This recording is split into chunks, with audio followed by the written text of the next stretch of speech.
And we're live. Hey everybody, welcome back to the Legs Farms Coffee Podcast with Ashley and Eli. We're tired. Tonight we're going to be talking about the Water Wars. Not a real thing, just a nickname. It's sort of is a real thing. We didn't have to kill anybody yet. It was brought up. I guess right before Jonathan left is when we had the water problems. Mm-hmm. Yeah, Jonathan's up there running we have a thing called a beneficio. Coffee people call it a wet mill. And it's where we depulp the coffee. Coffee goes to a tank and then we depulp it. The main thing we use water for is we wash some of our coffee, but excuse me, we have a big lake, and one out of the four sides, one of the sides is made out of big boulders. So when we wash the coffee inside the room, the pulp falls down this bottom chute, and we have some water that helps carry it down there. And then in the tank, to get it from the tank to the auger, it's water assisted. We just sort of blast some water in there. And once the pulp comes off and gets down into this canal, it goes into a pipe, goes underground, and comes out in that lake. And so we use quite a bit of water, although most mills use their water 6 to 8 times, and it becomes so toxic that if you put it on the plants, it would kill them. So then they have to have these 3 lakes. We have the 3 lakes, but we've never used number 2 and number 3.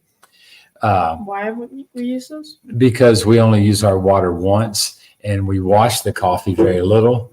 And so the water from washing the coffee just goes straight out into the farm and waters the coffee plants. So we follow a different set of guidelines than everybody else does. Our water's never toxic. I have drank it before. I know they frown on that, but it's sweet. We eat the coffee, and so I just thought, well, I'm going to try that water. It tastes really good. It's like a bad Kool-Aid. Just why you're like this now? It's probably what's wrong with it. I don't see anything.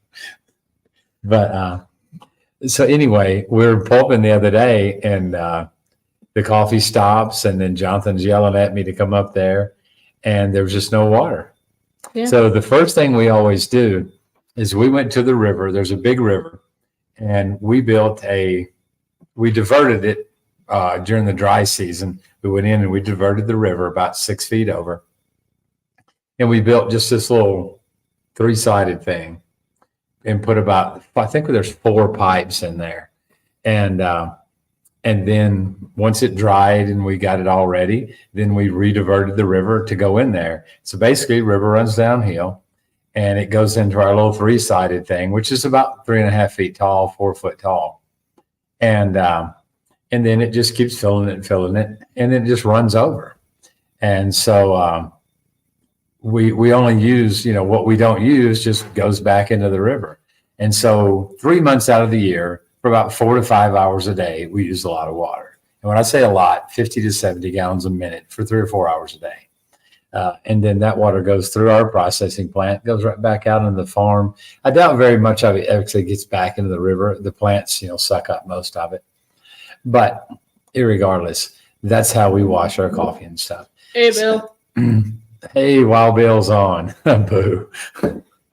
You might scare me today, man. I am worn out. But anywho, the water just quit. So the first plan of action, usually send Bahidio. He's pretty quick, and he grabs a shovel and runs up there. And usually it's full of sand, and it's blocked the line. And so he runs up there with a piece of rebar. There's like a little 1/4-inch slick rebar, runs it down the pipe a few times. Sand passes through. Then we open up. We've got a diverter valve up here. We open that bad boy up, and it blasts the sand out. And we're down for about 30 minutes. The water starts running. Everybody's happy. That was not the case this time. That was not the case at all. He came back and he's like, there's no water. And I'm like, Yeah. what does it mean, no water? And he's like, there's no water. And he said, it's dry. And so we went up there, and sure enough, There's really not that much at all. Yeah, no water. The tunnel it passes through is empty. Yeah.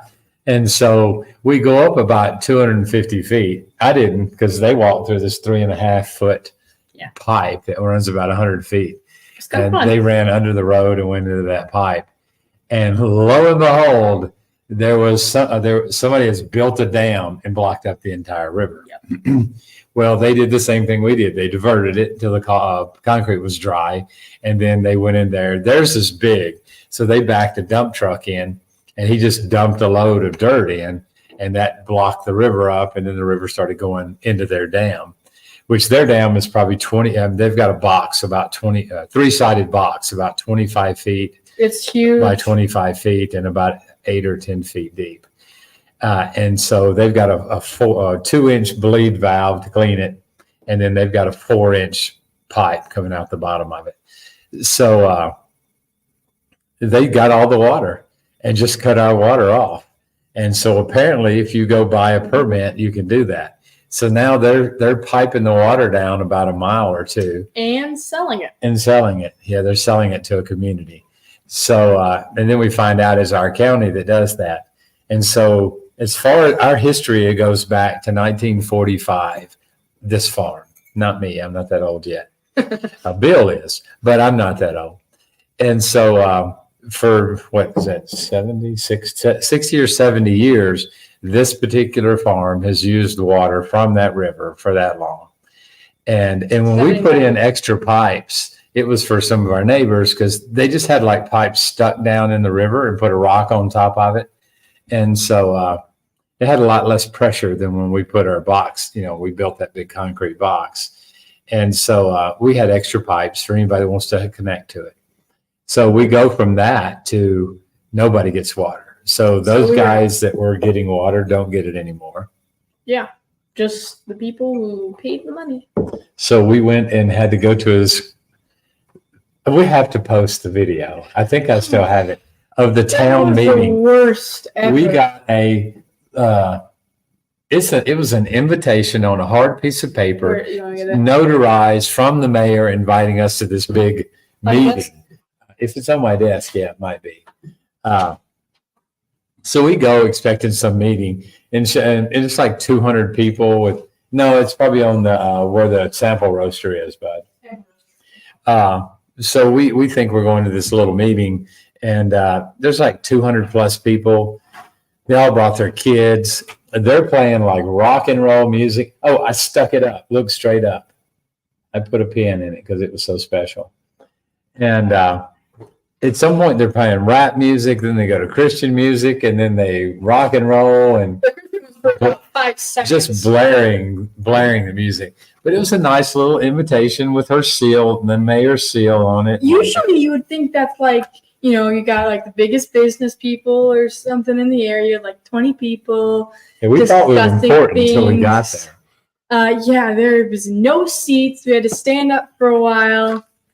And then we didn't even get to go up on the stage and talk. No, nothing.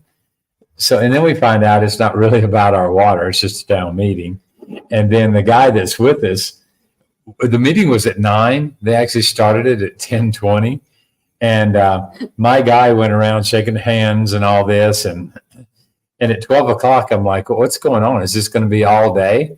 And he's like, no. He said, it'd just be a couple hours. And I said, well, we don't get to speak to the mayor? And he's like, no. And so I said, well, what's going to happen? He's like, well, I already made a deal with the mayor's husband, and we just need to go. Ex-mayor, the last mayor. He's the ex-mayor, and then he did his 2 terms, and now his wife is doing 2 terms. So he's been over there talking to him. He said, well, no, we already made a deal. You just have to go back to your farm and make up a letter and make sure you put your seal on it, because that's what makes the letter important. And he said, then I'll drive it back over here and we'll have an emergency meeting, And so they did. And so what they agreed to do was turn their valve on, their bleed valve, a quarter, one turn, which is a quarter open, for 2 weeks. And whatever water came out of that was ours to use. And so, and it's enough. It's enough. It's enough, but After we get a 2 bleed weeks. valve. Yeah, after 2 weeks, they shut it off. And we said, will we get it like next year? And like, no, next year, sorry. And so I'm like, man, we built a beautiful beneficio. We built a brand new one, it's had everything nice, yeah. redone. And it's nice. And especially for Now us, because we it's pretty- slap stuff to, you don't get in a single car that I own that doesn't have duct tape in it. And maybe some and string straps. doors. Yeah. Yeah. You don't leave the house without string, your pocket knife. But anyway, so after 2 weeks, we're just on our own. By then, we'll be done washing, hopefully. If not, we'll just have to do honey and natural for the rest of the time. The problem is the weather got nice. We were doing washed. So now we've been, you have to strike while the iron's hot, so to speak. So we're doing most of today's coffee, and some of yesterday's is going natural today. Mm-hmm. Hey, Richard. Hi, Miss Kay. And we're doing, we were doing wash when the weather was bad. Then the weather got good. So we did a lot of honey. So now we need to be washing everything because we have to have a certain amount of honey and a certain amount of wash. And so, but then a couple customers have commented, and I don't know who it was. It was asking for more of the Marciesa. It was lot M2N. It was the natural process Marciesa, and everybody just went crazy over it. And so somebody asked me today, could they go ahead and prepay? So they made sure that they could get some of the Marciesa natural. And I was like, crap, I forgot all about it. Can you say crap on the podcast? It's your podcast. You make the rules. So anyway, so I go running out the door and I don't know why I ran because it was just exciting to me. But so I go running out there and told Anna, because we already had a plan for what we're doing with all the coffee.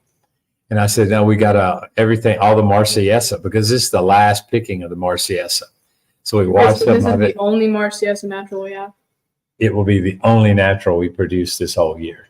The only natural. Right, but this is also is going to be some Marciesa. Then the anaerobic Lempira will be processed natural, but it'll be washed, so it'll be a semi-washed. What's anaerobic mean? That's where we put the valves, those water gas valves on the big barrels, and we ferment it in the big barrels.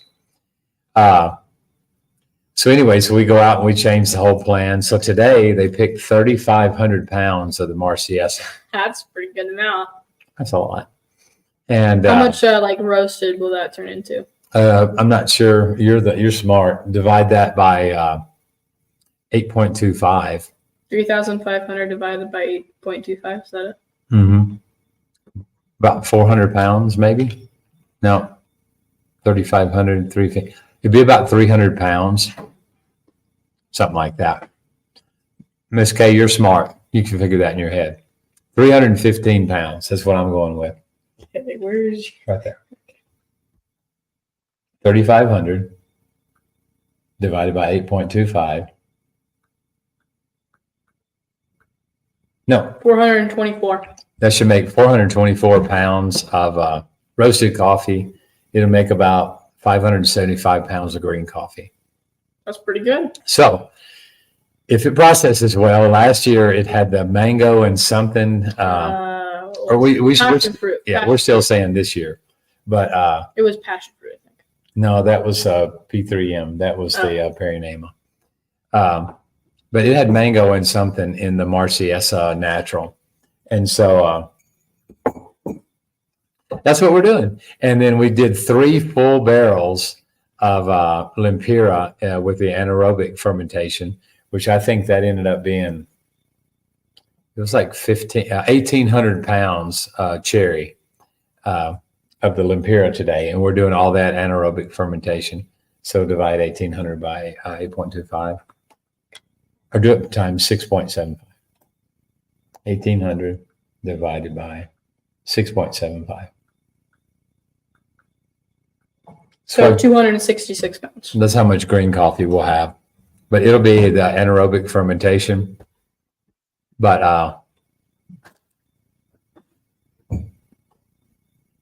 I took a big bite. Do I need to talk while you're chewing? I just went in and swallowed it. So I did. As long as I don't choke myself to death, we're okay. So we're trying to try a few things, but the anaerobic fermentation, we've done it a couple times before. I'm not sure. A lot of times I don't get to try all the coffee. I tried that some. We've done it a couple times, and it's never increased the cupping score, but it gives you these extremely different cupping notes. Richard was asking if the anaerobic process was new to us. I think we've done it. Good gravy. Once That's not my coffee. It's from Copan. So Copan coffee, good or bad? It was pretty good. We only tried that one night. We went to that fancy coffee shop. Oh yeah, I meant this one. This one, we bought the same thing they serve at Soon Coffee Shop. Oh, that's good, right? Yeah, it's pretty good. I think they did it better than I did. I haven't learned the mix yet, I guess. But the anaerobic fermentation, we took the cherry and put it into a certified drum, which means it had food in it before, but it's a plastic drum. And we shook it, we packed it down. I mean, it took 3 of us to get the lid on it. And then we locked the lid on and we screw out that center plug. And then I poured it in a plug and I put in a little gas gap valve and you fill it with water. And so all the oxygen the gas of the coffee will push all the oxygen out of the drum. I generally don't say what all we do, but on this one, we're stealing somebody else's process. So we're just doing a 72-hour, it's called uva fermentation. So it's fermenting it in the cherry for 72 hours. And we're doing they call it controlled light. And so we put it under a roof. And so it'll get morning sun and then afternoon shade and then late afternoon sun again. And so tomorrow we'll line the 3 barrels up to where they'll catch the sun exactly that way. And so it's just a method that they've been trying and they've had good luck with. But I don't expect any crazy high scores, but the lots we did last year, and last year we did experimental lots in 5-gallon buckets. The ones we did last year, we fermented some with pineapple, some with watermelon and oranges, and we never got anything crazy out of them. They were pretty good, but it wasn't cost effective. It was costing me like $6 for a 5-gallon bucket, because pineapples are expensive and good though. We grow our own oranges, but we did it in the season where there's no oranges. So we had to buy the oranges, but we've tried a couple different things. But this is the first time we're doing 3 barrels of the same coffee. The Lempiras work fine. But if you look on my website, normally the Lempira or the El Gringo has is smooth caramel with chocolate, or it's chocolate with caramel notes. And a lot of times if you hit that cinnamon roast, you get a nice nutty finish in it. Get that last drop. Why? We're just going to run down and get on my sticker. So no, I mean, why? Richard, no, we've done it 3 different times, but we finally decided to stick with this one process, and it's that 72-hour thing. No, he's already sort of fermented or funky, just, naturally. He's 13, Now you smell like coffee. Our hands are tinted red because you mess with the coffee. So it'll take a month for our hands to clear back up. That coffee soaks into your hands. Oh, Samantha says hi. But no, we've tried a couple different things, a few wives' tales, but I am going to the 2 5-gallon buckets that I have. I'm going to pulp those tomorrow, and I'm going to ferment one of them in its own juices, and I'm going to do that for 72 hours also. Wait, so you're gonna do like a honey in the aerobic kind of thing? Basically, yeah. So the one we're doing now is in the cherry, so it'd be more of a natural, but we don't market as natural. It's hot. We market as it'll be marked as a washed coffee, because what we're doing is tomorrow I'll pulp it. It's in the cherry tonight. That's going to let a little more flavor soak into the bean. Tomorrow morning I'll pulp it, and then I'll pack it into that 5-gallon bucket and tie the lid down on it, and it'll sit for 72 hours in the bucket. And then afterwards we'll take it out, wash it, and then put it straight on the patio. You have to wash it because that the juice, the mucilage is so hot at that point that it's wanting to turn into alcohols and make a liquor. And so you need to get that mucilage off of it. So as soon as it comes out of that bucket, we'll wash it, and then it'll be processed as a washed coffee. It'll have a different tint to it because it's going to spend 12 to 16 hours in the cherry and then 72 hours in its own juices. So it's going to have a tint, but I'm hoping we'll get some kind of funky, fruity stuff out of it and just see what happens. You never know till you try. But it's about 38 pounds, 39 pounds of coffee, wet parchment coffee that'll be in that bucket. So that should easily produce 20 something pounds of coffee. 5-gallon bucket. It's about 38 pounds. I answered the question and didn't even see it. Yeah, okay. I'm like a genius. So yes, Daddy. Yeah, totally. There you go. Yeah. Have we missed some? I'm sure I have. No, I don't think so. Sometimes I just can't shut up. I've gotten pretty good at telling jokes in Spanish. At least I think so. Now's the time to agree with Daddy. Yeah, totally. Win. I think I told you a joke today, and we never even got it. I never understood the joke. He told me to go, that the truck was unloaded, so it's time to go. And then we started moving, and he started pointing at the wheels and saying, I think he was like, hey, your wheel's moving. And he wanted me to stop and look at it. And then he came over and like, oh, you need to get some new wheels because your wheel's moving. And then something about his wife. And I'm like, you got to run over your wife. And you want me to back over again? I'm not sure what you're saying. He laughed and walked away. So. Yeah, but it was a sad laugh. It was like, he's not getting it. I'm just going to go home. That kind of laugh. Sympathy laugh, I think you call it. Yeah, maybe. I promise you guys, I'm going to bring everybody home a thing of this Rollies. Ooh, did you see him? Huh? The gecko just ran across the wall and went behind that thing. Awesome. I thought it was funny. I found this little bitty tiny gecko back about 2 years ago. So I took it in the house to show Julia because she loves stuff like that, especially like, hey, look what I got in my hand. She loves that. So anyway, I took it out here. I showed it to Anna, and I'm like, well, and so I put him on my shoulder, put him on my hat. And he was really laid back. He'd let you catch him, where most of them fear for their life and run. Yeah, he lived on a window for a while. Yeah. And so he's been here for 2 years now. And so I've been listening. It's got to be the same gecko. It's the same gecko. He has a shirt that says, my name is Peppy. But I name everything Peppy. He's getting big. He's about 5 inches now. That's huge, isn't it? He's pretty big. You guys talk. Make up some kind of topic. I'm going to see if I can catch him. Well, this is the podcast. We catch geckos and talk about coffee.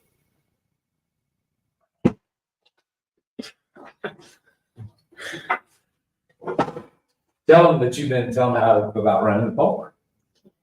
Well, still, I think we've done a video before about all the process and stuff of spilling coffee, but pretty much I don't have one every day.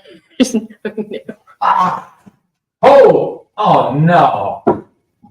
Did you see what he did? Did he just go on the grinder? Oh my God.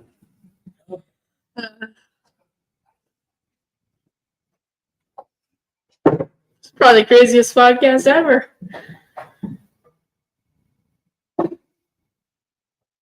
I think so. I haven't really seen him yet. Oh man, he just went. No, he just. Did you see him come out? I don't know. Apparently, the gecko just jumped in our coffee grinder. Oh my. Oh man. I usually run the pulper, and that pretty much just means watching over everything, making sure there's no clogging up on the auger or anything. What came through it last night? A giant sponge. I've had bananas come in. Oranges, rocks. Rocks are 2 days labor and about $300. Yeah.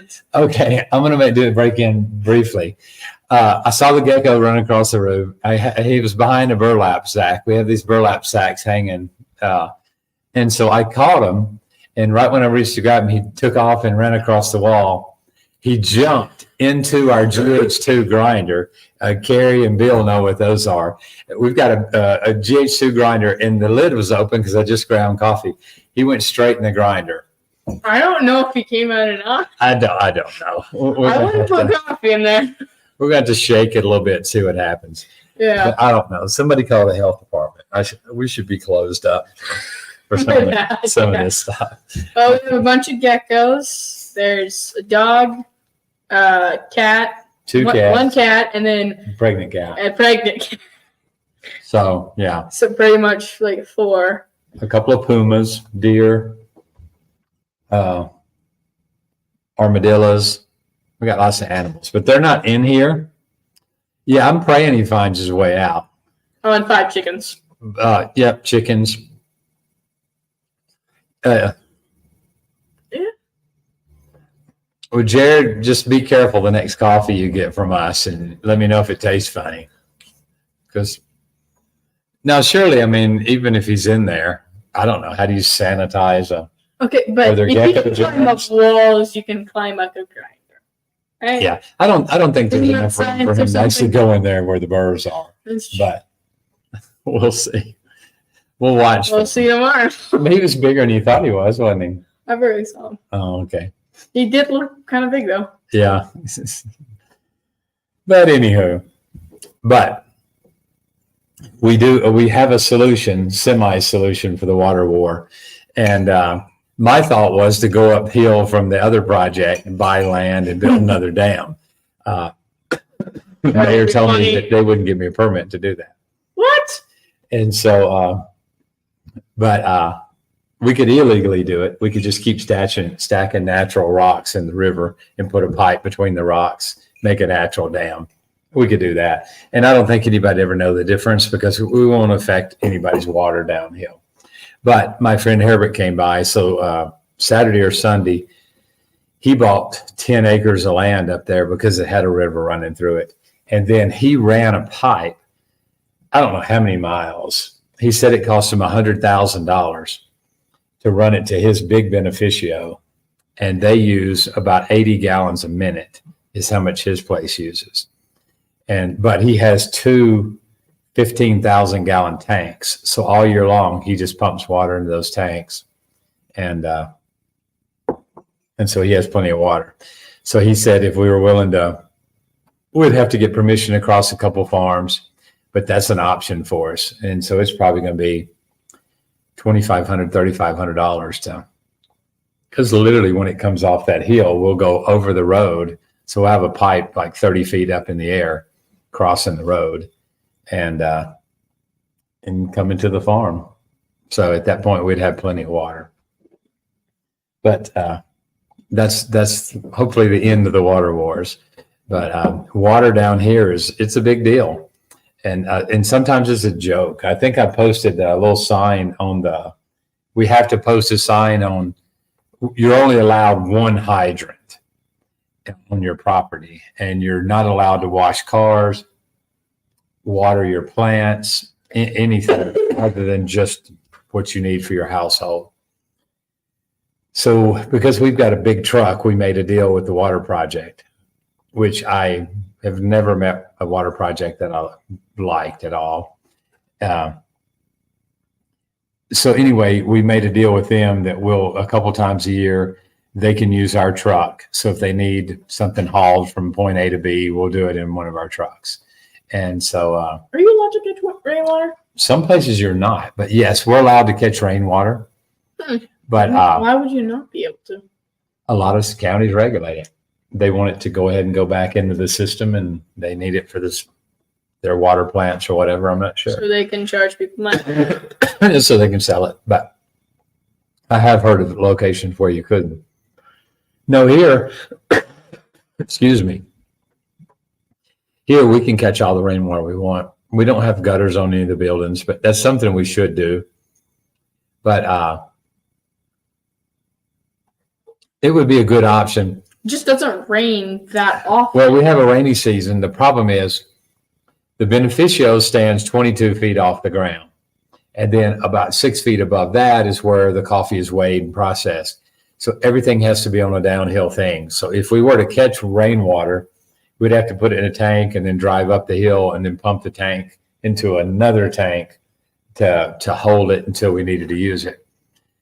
It would be a lot of water because we probably use 35, 40 gallons a minute. And so that would, our tanks are those little square tanks with like a cage around them. We'd use one of those every 10 minutes roughly. And so it would take a massive amount. The other night I was calculating, and I think I'd have to have like a regular size swimming pool in order to get the water we needed. But I think right now we found a pretty good solution. But about 6 or 7 years ago, no, it's probably 8 or 9 years ago, we got kicked out of the water project, basically. They came and removed a section of our main water line coming to our house. And because we kept having violations.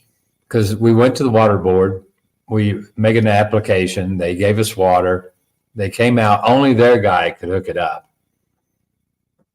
So anyway, hooked it up, and there was no inspections, no set of rules, nothing. There you go. Well, then 30 days later, they'd come back and they would do an inspection. And they have like these 10-man groups. And so one time we got written up because we had 3 water hydrants. I'm like, well, I didn't know you couldn't have. No, you can only have 1. I'm like, all right. So we cut them, capped them right there on the spot. They wanted to do a fine, but I'm like, no, I didn't know. And so you can't fine me. Give me the list of rules and I'll abide by them. Like, well, you got to come to the meetings. So a lot of Sundays, they have a meeting, like 6 times a year. There's a Sunday water program meeting.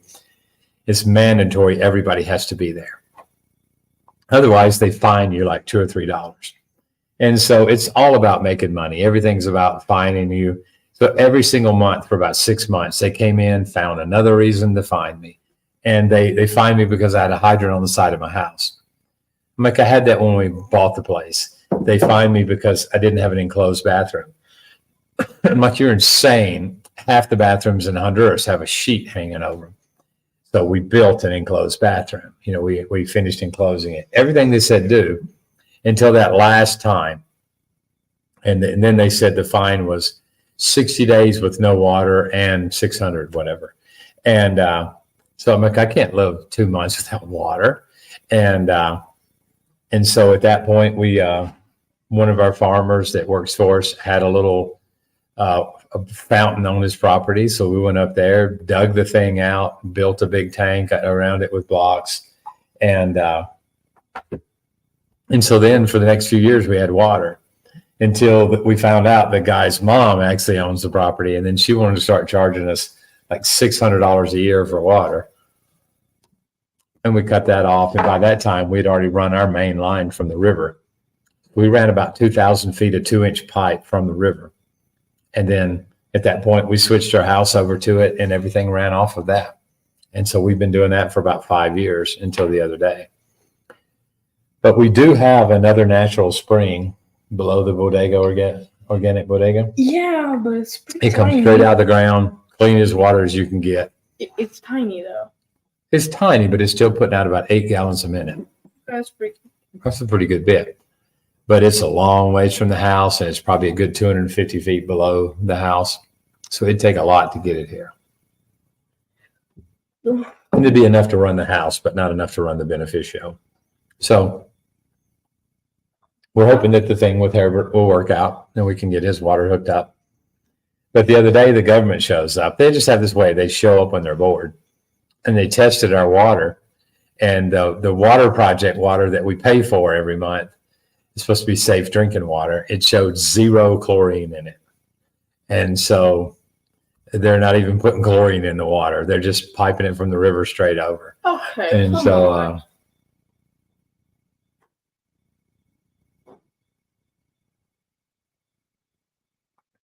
there are some ways of filtering and using it, but I mean, we'd probably be talking about tens of thousands of dollars. Here, one bag of concrete is like $12. And to put that into context, it took 120 bags of concrete to build the floor in the beneficio, the wet mill. So those things are extremely expensive. It's $25 a yard for sand. A stick of rebar, 6 meters long, I think it's $16. And so it's extremely expensive to build. And to catch the water and then pump it back up into a tank and filter it and hold it to try to reuse it again. And if you start rewashing your coffee water, that's a different set of regulations. You can't use it again for a year. And so it has to go into a tank. But if you just use it for the beneficio to just pulp it, just push it through the tank, you could do that. No, Really? you can't reuse it. Really? Yeah. It has to go from the beneficio into a lake, and that lake it's called a sediment lake, and that's sit for a year. That's ridiculous. But, I mean, we could throw plastic in the bottom of the lake and hold it there, and then after a year, pump it back up the hill. But, yeah, I've tried to think of every way I could to get around it. The biggest thing for us is pressure. The fact that the river where I tapped in is so much higher than the farm. We've got a lot of pressure. And so just, we just rebuilt the whole mill, and we redesigned it to use a little bit less water.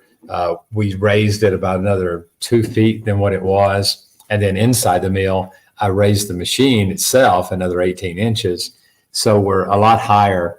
And I moved the machine out, which increased the pitch that the coffee and all falls. So when we're doing honey, we don't use any water at all to move the honey down the chute because the incline is so stout. The pulpa, it comes in such volume, we have to run some water or it just like blocks itself up because it's still a little bit sticky. And so the honey just sort of slides down, really slow. I put up a video last night. You can see, it slides a couple inches a minute. And so that's fast enough.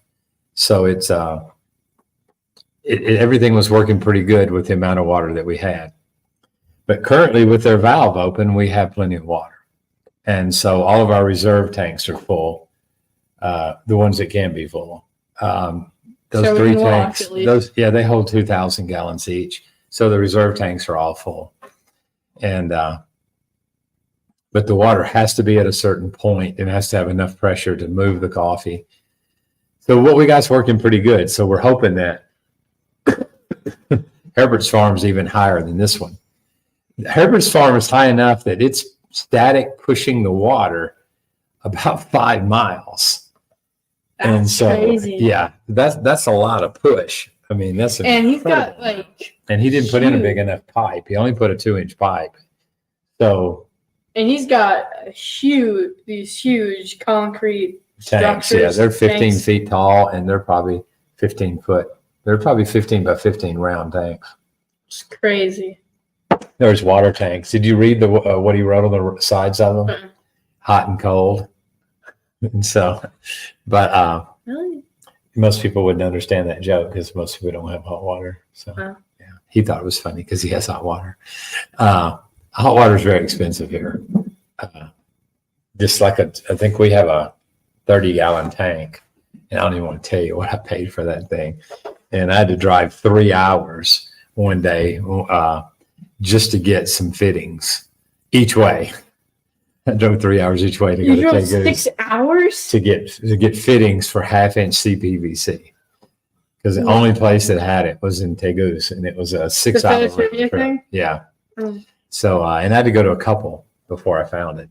Because the place that sells hot water heater doesn't sell the CPVC pipe. Are you okay? That's crazy. That was like a 7 or 8 hour trip. Yeah, it was all day just to go. But oh Lord, I bought some PVC pipe when I was there. But it's extremely expensive. We don't have much left. I remember a cap was $1 and something for one little 1/2-inch CPVC cap was $1. So no, I bought I bet about $100 worth of fittings that day, and a couple extra pieces of pipe. Now we barely have any I've a CPVC. It's in the rafters in the Oh, it is? exercise room. Yeah, Oh. yeah. It's just small. It doesn't stand out. Oh. But yeah, it's been a nightmare sometimes with the water. But But water is water. work it out little by little. What is that little emoji that Jared wrote? This. I don't have my glasses. That's what that is? Yeah. Oh Lord, it's really bad getting old. I can't remember where I put my glasses, and I need my glasses to see anything. But thank goodness I have the 13-year-old over here heading to 14. Yep. We're last year was actually the worst cupping for the Bourbon. It's the first time it went under 85, or it wasn't like a 85 plus something. And so, yeah, it's like an 85 one or something. I was really disappointed in it. But I found 2 sources for seeds. They're wanting $100 and something a pound for the seeds. For So which, if you guys want to buy some Bourbon seeds, yellow, red, orange, or pink? we're getting orange and we're getting pink. Wait, really? We're getting both? Yeah. And we're getting some, it's a variety called Java. So we're getting that this year. Oh. So it'll be 3 yes. years, but in 3 years we'll have some different coffee. Of different colored coffee. Yeah, there's a pink Bourbon. Bourbon is the only coffee I've ever seen that had 4 colors, and they're distinct colors. And so there's a pink, an orange, a yellow, and a red. And so, and what we planted was yellow Bourbon, Did you know they all turn 2 colors though? black. And green. All I cared about is making it black. Yeah, well, at least we'll get through this season, Richard, and then after this season, then we'll address. We'll get into it a little bit deeper. But it'll be a fun project because I think he said we go through at least 3 or 4 farms in order to get to our farm. And so we're gonna, and we're looking at having to put in a new road this year. The road when we bought the place, most people just walked in, and it was only accessible by 4-wheel drive. And so, and there was days that I had to sleep in the truck on top of the hill because you can't leave your truck parked on the side of the road. And and it was a rental because the road was muddy. And one night I ran it off in the ditch and just had to sleep in the ditch.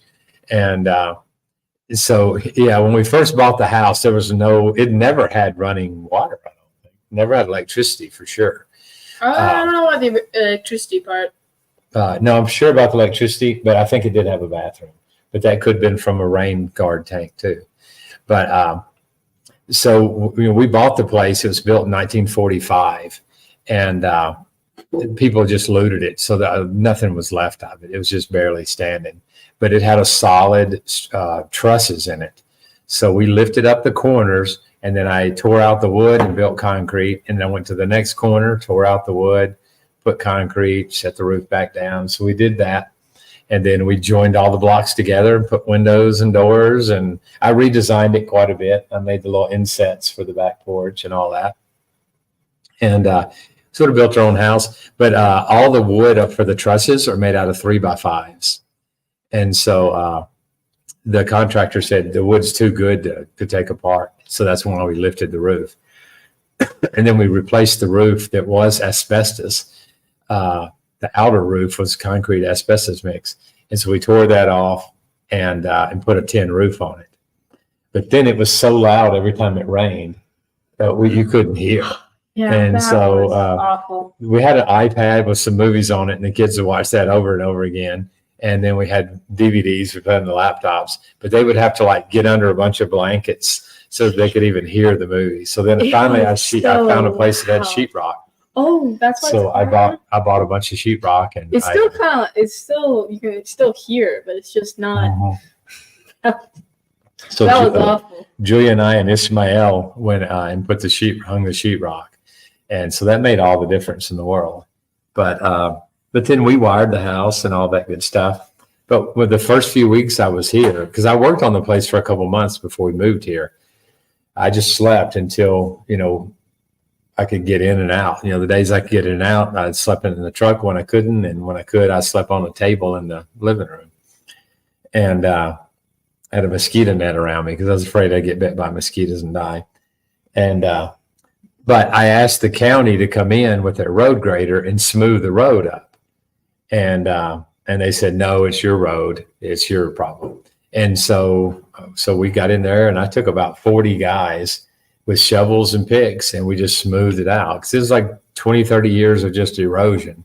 We smoothed it out, and then we started laying rock on it. And then we started the process of making 2 strips of concrete up the hill. But now that we've got the road pretty decent, our neighbor is beginning to sell lots. And so when the neighbor redid his house, they brought in big trucks, and they tore up our road quite a bit. And I talked to him and said, can you guys just at least help us, every year or so buy a truckload of gravel or something like that? And they're like, no. And then when they pick their coffee, they come in, and here the guys won't put the truck in 4-wheel drive. They want to show that they can get it out in 2-wheel drive. So they just throw rocks and rut the place up. And so then we have to fix it. Well, and so at this point, we're thinking about just abandoning the road and building our own private road that comes in the middle of the farm. And I've always liked that idea. Maybe from like junior project or something. I'm not sure. But it's going to be a heck of an incline, I tell you that. But I think it can be done, and I think it's time we do it. It's just making me mad at the neighbors and all that. And so we'll see how that goes too. But I'm seem like I'm doing nothing but complaining tonight. If I didn't love the place, I wouldn't be here. So the rest of the podcast for the next 6 months, I won't complain about anything. You want to bet $100 on the podcast? No, but we'd had some people asking us about the water, and so I wanted to address that. And we did one on immigration, and the workers are saying that they've been seeing a lot less buses. So I don't know if they're going a different route or if the Texas thing is really making a difference. I'm not sure, but you never know. That's all I'll say about that. Sometimes I got to do it. Sometimes I go into the bodega and just throw things, and so that helps a lot too. Yeah, that's true. But one thing that gives me, sometimes I just say I'm going to go. I told Anna yesterday, I said I'm going to go and go back in the house and go back to bed. And so I went to bed. Wasn't that yesterday? I'm like, I'm just going back to bed. And so you went back to bed. I didn't take my clothes off.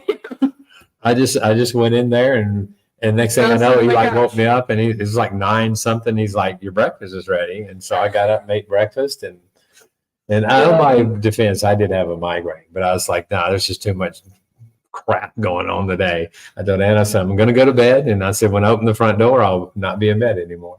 And so, and I've gone out, snuck out in the apartment and taken a nap for half an hour before.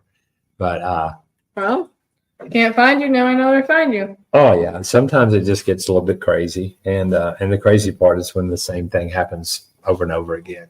And so, that's sort of the way that goes. But I think it's part of, I hate to say farming, but it's part of being in a different culture. Definitely crazy culture. Sure on that. Yeah, because they just have a certain way of doing things. I mean, I gave some kids candy today, and then you're driving down the road and you see the candy wrappers fly out the back of the truck because they just, when they're done with something, they just throw it on the ground. And the podcast is this far from being over. Dragon. You can hear coffee trucks driving by up there.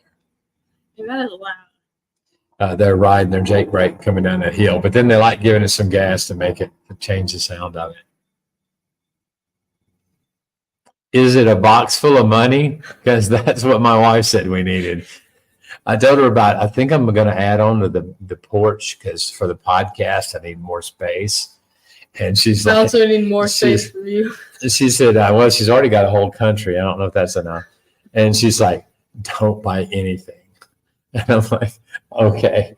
And she said, there more went out this month than came in. I'm like, oh, I get the word. You don't have to keep explaining it to me. Next thing is a crayon picture. Stop. But in green. But I've had dreams of this truck. I don't even think it could run. I think it does. And you guys research this. After $1,000, yes. If any of you guys are car guys, it's a 1988 Mitsubishi Mighty Max. The numbers I ran on it said it had a gas engine, but this thing has a 4-speed transmission. It has a manual drive fuel pump on a little three or 4-cylinder diesel engine. Richard, I think Richard's getting old like I am. You remember when they had the push button for bright and dim in the floorboard? Does anybody remember that? That's what it has. You just hit it with your hand, and that's the ignition, which works pretty good. But we haven't started it yet. But we're going to go and if you could get a picture of it, that'd be awesome. Where would you? No telling. I've taken 50 different pictures of it because I love it. But it had to be within the last 2 weeks. Just go slower. But anyway, it's beat up as it can be. I mean, it's got an oil leak under it. It looks like they just changed the oil. But it's a beat up little guy. But with a diesel, if it's got enough compression and the rest of the stuff's working fairly good, a diesel will generally crank.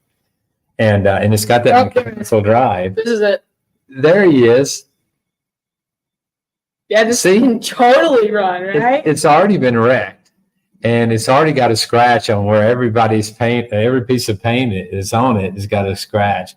I'm going to have to rebuild and make the entire front end that holds the lights and the grill and all that. I already got it in my mind what it's going to look like.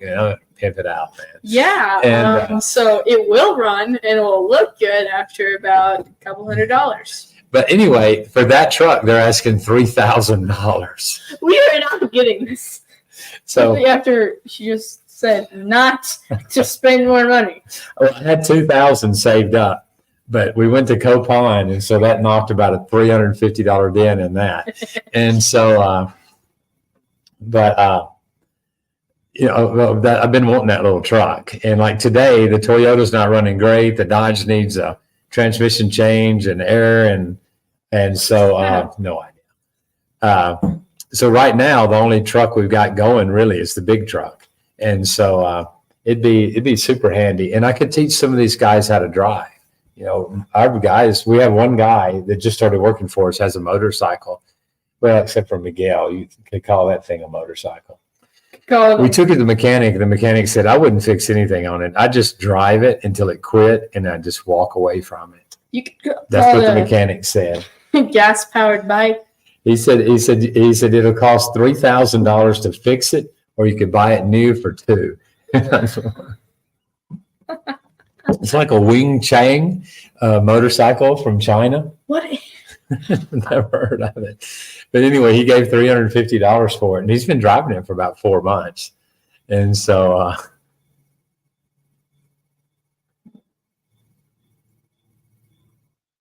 yeah, it needs a lot of TLC. I'm going to try to find its mother if she's still alive and maybe pick it out. TLC mean? Tender loving care. Only a mom could give that much tender loving care.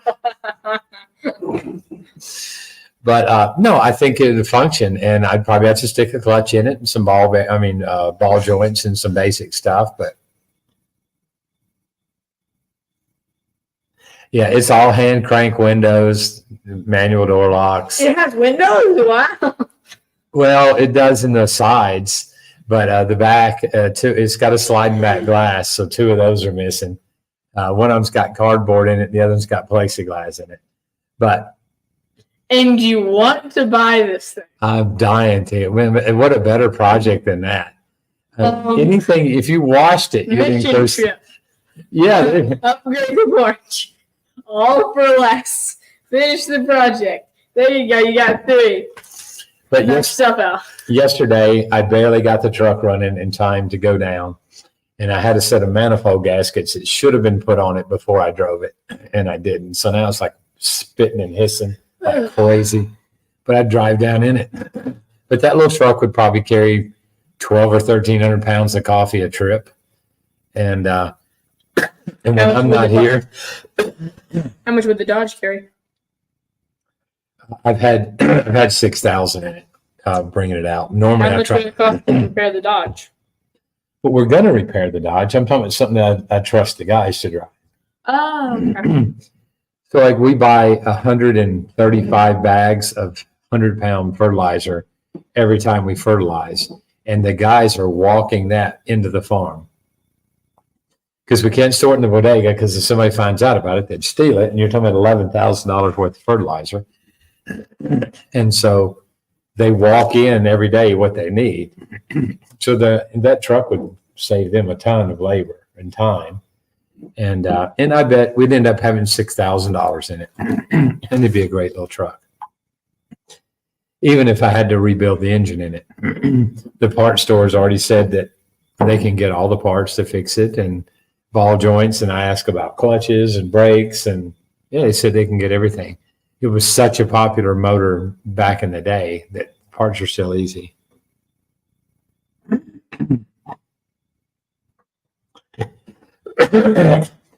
Honestly, I would probably just tie the rear end down.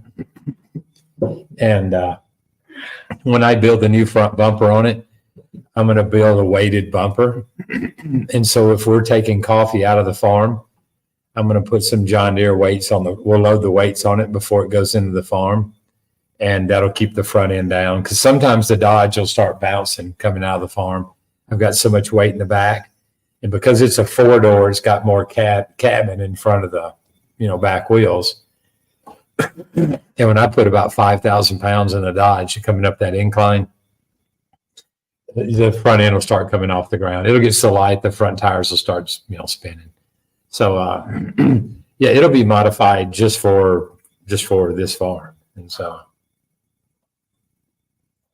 well, guys, we've still got to work out and showers, and I still got to put the valves in the coffee and all that tonight before we go to bed. And tomorrow morning it'll be starting at 5:30. We just sort of improvise, and what we improvise when it doesn't work, we just re-improvise. So we just figure stuff out, and there's duct tape and baling wire is cheap here. Duct tape's expensive, but we bring Gorilla Tape. Fixes everything. We bring Gorilla Tape in from the States. And so every trip we come, we bring a couple rolls of Gorilla Tape because we use the stuff. The plastic we dry the coffee on constantly gets little holes and tears in it. And so we're constantly repairing those, and the Gorilla Duct Tape works great. But I think to answer that one question that was asked about the water, I think we probably got a solution. It's just going to take time and money. So I'm coming back in May, and anybody wants to come with me, I'm going to be here for 3 weeks, and we're going to give it a good shot at getting the water done then, and getting the manifold and all fixed on the Dodge. That's my only 2 projects then. All right, guys. Hey, thanks so much for being loyal with coffee and everything and watching and all that good stuff. We actually hit double digits on the viewers tonight. That's for a rare live thing. That's always great. But thanks, guys. We're going to wrap it up and hope to see you again next Wednesday. Don't forget to like, share, and subscribe. There you go. Thanks a lot. Good night. Night. Mom sent me a text. Oh my goodness. Still rolling, buddy. Oh, so it is?